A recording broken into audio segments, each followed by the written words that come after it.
Nous sommes au Festival d'Angoulême pour interviewer Boulet, dont le tome 5 des notes paraîtra bientôt.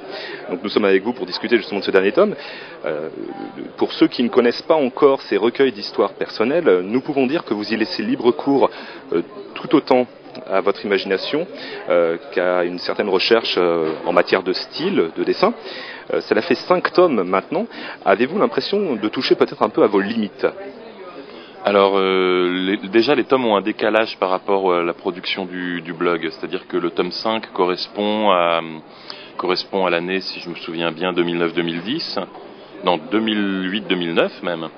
Donc maintenant les pages que je dessine maintenant seront pour le tome 7, qui sortira un jour, j'espère.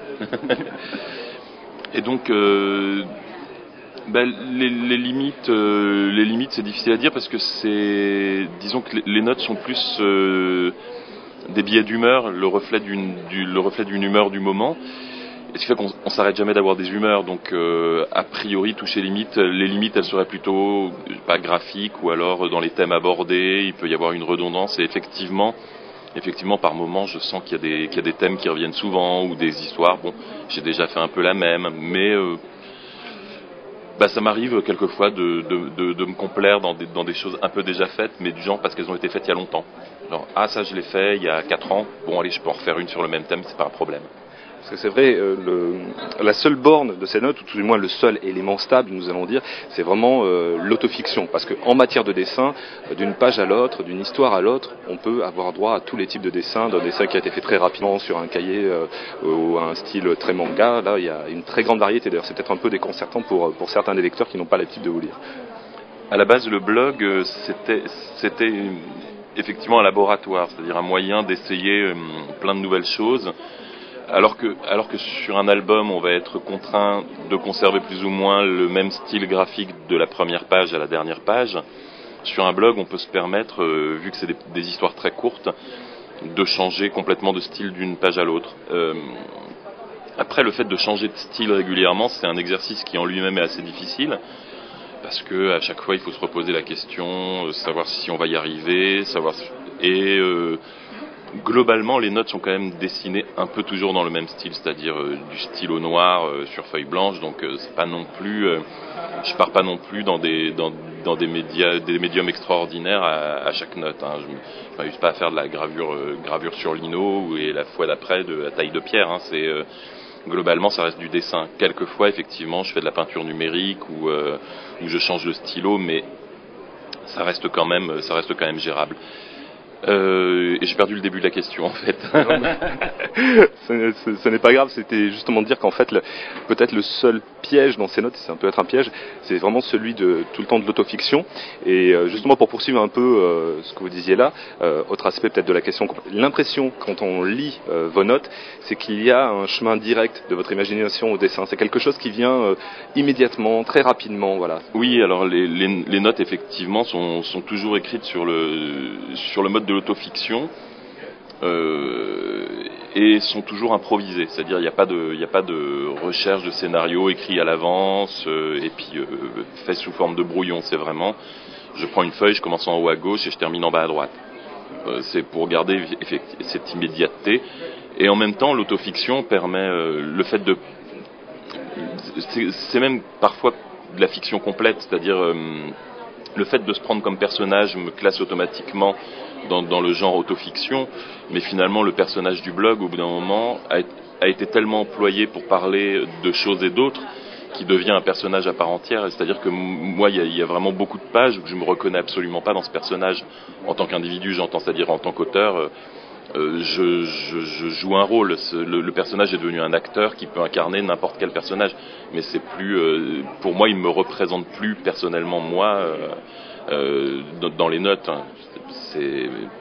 Je fais souvent le parallèle d'ailleurs avec les comédiens qui jouent sur scène, qui gardent leur visage, qui gardent leur nom, mais qui incarnent un autre personnage le temps d'un sketch, et ensuite reviennent à leur personnage, puis repartent sur un autre personnage le temps d'un autre sketch.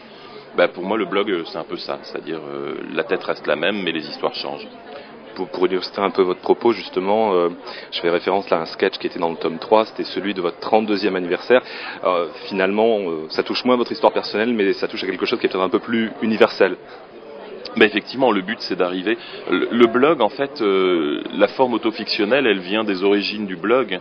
Où au début, quand on a commencé les blogs BD, on n'était pas très nombreux à le faire, et c'était vraiment, ça avait une dimension réseau social dont j'ai essayé de m'éloigner par la suite. C'est-à-dire que on était une petite communauté, vraiment, j'emploie le terme communauté parce qu'on était, je sais pas, peut-être une vingtaine de dessinateurs à faire ça.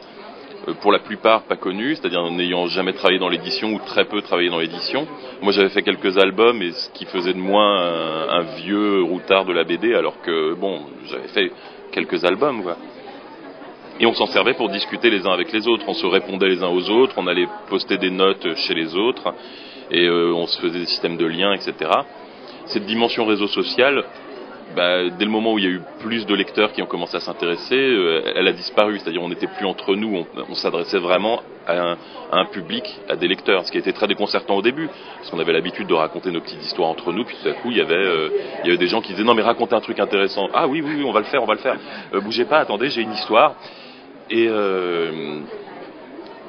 du coup, voilà, c'est pour ça que je suis passé à l'autofiction complète. Mais au départ, il y avait une dimension autobiographique carrément, des récits de festivals, des récits de la vie de tous les jours.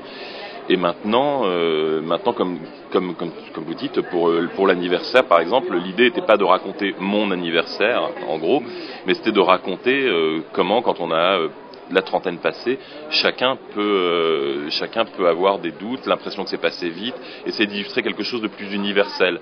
Pas dire j'ai fait un gâteau, il y avait machin, il y avait trucs qui sont venus le manger, mais dire voilà ce qu'on ressent quand on a un anniversaire à cet âge-là. Alors, dans un dessin récent de votre blog qui ne sera pas sur le tome 5 donc de notes, intitulé We Can Be Heroes, vous vous mettez en scène comme un héros archétypal. Alors, vous sauvez un homme de la dépression dans un TGV, comme cosmonaute, vous sauvez d'un dessin la station orbitale, et comme ça, nous allons crescendo, pour au final retomber sur une dure réalité. On vous retrouve en train de manger un plat avec des couverts en plastique dans un festival de BD dans une petite ville.